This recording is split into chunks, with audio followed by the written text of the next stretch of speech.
Hello YouTube, I'm Pilot Stud and welcome back to another video. Now today I'll be giving you a tour of my home-built flight simulator cockpit. Now, as promised, I said on my how I built this video that I would release a document with instructions for how you could build this. So the document is in the description below, so you can build this at home, and as I said on that video, I'll put a link to it up there. It's a very cheap build. It costs around £27 for the wood and paint and glue and all that, so it's really accessible. So if you're new here, make sure you hit the subscribe button, give us a like and comment down below. I do flight training videos, flight sim videos, trip reports and a lot more, so if you love everything about aviation, you've came to the right place. And as a matter of fact, I'm already doing a flight around the world series with X-Plane 11, so what's not to love? Okay, so now that's all over, let's get into it.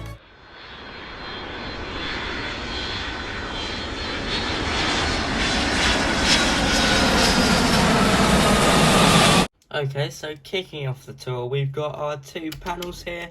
We've got a switch panel, turn that off because that's annoying, and we've got a multi-panel, and there's reviews of both of these on my channel, so go check them out. And they're great bits of kit. They're around £80 each in the UK, and they handle basically everything from autopilot to flaps to trim to gear to lights to avionics and electronics. So it's probably one of the most immersive bits about this simulator, and it really does make you feel like you're flying a plane sometimes. But let's move on to the instrument panel. So if you look in the document in the description below, you'll see that there's actually two monitors here. Well, you can see them there. But this one I use for the instrument panel, and because there's no 2D cockpit view in X-Plane 11, you have to sort it out in graphical settings using the visual offsets. So you can have your primary flight display down here and your kind of 3D cockpit down here, but it works really well. It's only a bit awkward when you're moving the hat switch on your joystick, but it's fine. Sometimes if I'm feeling like it, I will just turn off that monitor and fly with this one, but it depends what I'm feeling like really.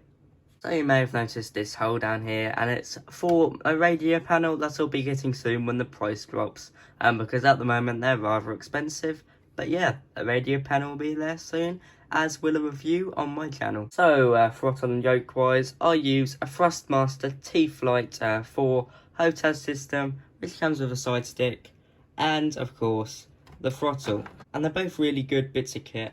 I like it very much, and I've been flying with it for about a year, so it's probably due for an upgrade soon, but yeah, it's fantastic at the moment.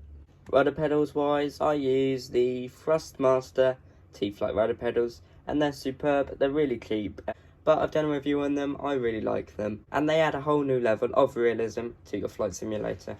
Specs wise, my PC is okay. I can get X-Plane 11 up to around 35 FPS on medium high settings, and Flight Simulator X on 60 to 70 FPS on high settings. So this has 16GB of RAM inside, an Intel i5 4460, an RX 560 by Sapphire card with 4GB of VRAM, and a 2TB hard drive. It works well with both the games I use. It will need an upgrade for Flight Simulator 2020, but most people's computers will. So it does the job well. Another cool thing about my Flight Simulator cockpit is the overhead panel. Now, I got this idea from Roger Dodger Aviation, but I made it myself, and it works perfectly fine. As you can see here, we've got engine start, seatbelts no spoking, APUs, fire switches, GPS nav, ATC, basically push back and doors, and we've got some fuel functions there, but fuel pump's not on there because if we look here, fuel pump's on this panel. Main monitor wise, this really needs an upgrade, to be honest. It's only a TV, but it works perfectly fine for most flights, but the graphics don't look as good as they do in the actual game because of the resolution of this TV. So you may have noticed this LED light strip here. Surprisingly, it lights up, and when it's dark in here, this is illuminated so I can see what switches I'm using, and I think it's really nice. It only cost me around £2. So dimensions wise, it's roughly 86 centimeters tall by 86 centimeters. We've got the hole cut out within the top for the main TV, Probably made it a bit too big, but I can buy a new TV or make the hole smaller. And as you can see, it's got a sloped roof just to kind of put you into the cockpit more. And personally, I really love it. It will have some upgrades with the radio panel coming soon and the 2 new monitors. But I've put the document for instructions in the comment section below, so you can make this roughly £27 flight DIY cockpit at home. Okay, so I hope you've enjoyed this tour of my flight simulator cockpit.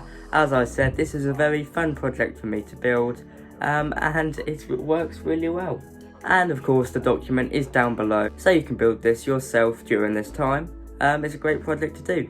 Make sure you subscribe, hit the like button and comment down below, and also follow me on my Pilots.Instagram Instagram account for sneak peeks of upcoming videos. I'm doing my Around the World flight series at the moment, so go check that out. But from me, that is all. Bye bye.